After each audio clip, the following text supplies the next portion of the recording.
The Greeks have this great word, telos. And telos is a simple word, but it means a lot. Telos, in English more or less like this, means end.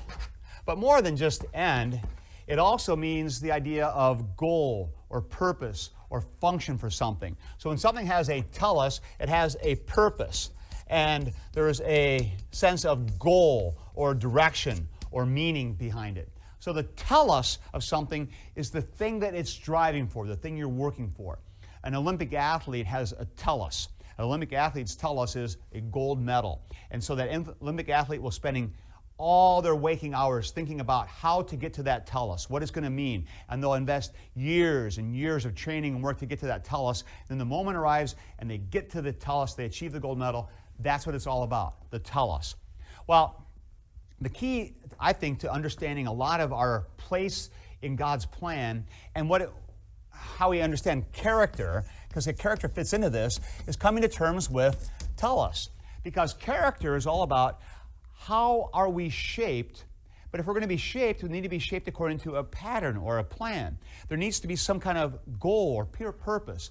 And that's the point, you see. God has told us what the telos is, and the character is the telos, which is to be conformed to God's plan, to be what God wants us to be what God created me to be. So I'm going to be conformed to God's plan, to conform to His will.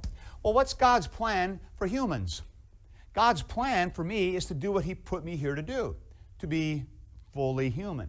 That's kind of a nice way to think about this, to be fully human. Everything that God created me to be, everything I'm intended to be. That's what it means to be doing my telos. And what that looks like then is striving to become what God designed for me to be. So what's the example we have?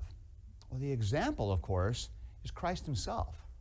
Now, I'm not saying that Jesus is only example. He's our Savior. That's what He came to do, to die, to rise, to make us right with God. Vertical righteousness, coram Deo, that's what Christ is about. But that's not all.